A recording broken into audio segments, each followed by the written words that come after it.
বিএনপির অধিকাংশ নেতাকর্মীকে মনে হয়েছে তারা আসলে জিয়াউর রহমানের রাজনীতির র বুঝে নাই, including standing committee members. Ziaur রহমানের রাজনীতি করে আপনাদের একটা স্লোগান আছে না, এক জিয়া লোকান্তরে, আপনারা দেন না প্রতিদিন? লক্ষ জিয়া, রিয়েলি দ্বিতীয় আর একটা জিয়ার নখের লোক একটা তৈরি হয়েছে আপনাদের দলে? তো এই স্লোগানটা কেন দেন আপনারা? একটা মিথ্যা স্লোগান না যারা এই রাজনীতিটা করেন? আমরা যারা জিয়াউর রহমানকে নিয়ে পড়াশোনা করেছি, আমি তো জিয়ার রাজনীতি করি নাই, কিন্তু আপনারা যারা জিয়া রাজনীতি করেন, আপনারা যে বলছেন লক্ষ জিয়া লোকান্তরে, কই আসলে জিয়া কোথায়?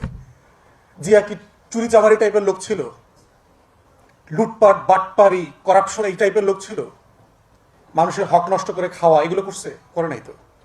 তাহলে বিএনপির রাজনীতির এই জায়গাটা দেখেন। দ্বিতীয় একটা স্লোগান আপনারা দেন, আমরা সবাই জিয়া সেনা, এরকম অনেক কিছু বলেন, কিন্তু আসলে কি আপনারা জিয়া সেনা?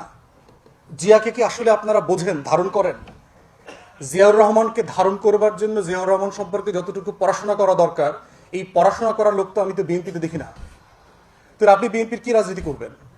আপনি বিএনপির মার্কা ইচ্ছা মানে জনপ্রতিনিধি হইতে পারবেন, চেয়ারম্যান মেম্বার এমপি মন্ত্রী হইতে পারবেন, কিন্তু আপনি জিয়া সৈনিক হইতে পারবেন না।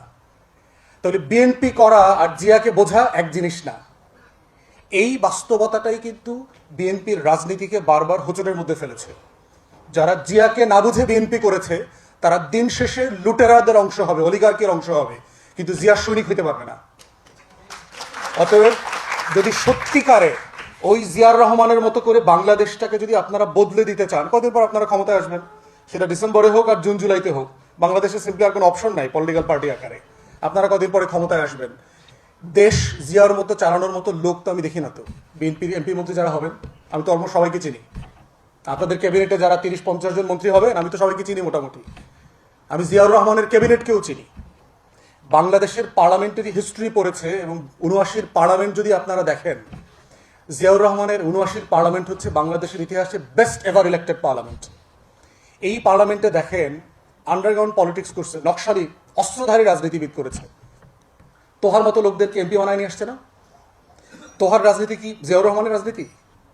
সে তো বাম অস্ত্রধারী কোনো রাজনীতি জিয়াউর রহমান করে নাই, তাকে আবার এমপি বানায় নিয়ে আসছে। সুরঞ্জিত সেনগুপ্তের রাজনীতির সাথে জিয়াউর রহমানের রাজনীতির পরিমাণ মিল আছে। সেই লোকটাকে সে ৭৯ এমপি বানাইছে না? খানে সবুর মুসলিম লীগের নেতা ছিলেন, খুলনা থেকে এমপি হয়েছেন না?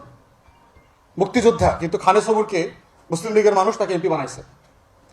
তাহলে দেখেন ৭৯ পার্লামেন্টে ব্যারিস্টার মওদুদকে দিয়ে উনি একটা অপোজিশন ককাস করে দিয়েছেন তার ইলেক্টেড এমপিদেরকে দিয়ে, শুধুমাত্র তার সমালোচনা করবার জন্য পার্লামেন্টে। কারণ সাফিসিয়েন্ট মেম্বার অফ পার্লামেন্ট নাই তাকে সমালোচনা করবার জন্য। সে বোধ করেছে যে আমি এত এমপি নিয়ে ক্ষমতায় আছি,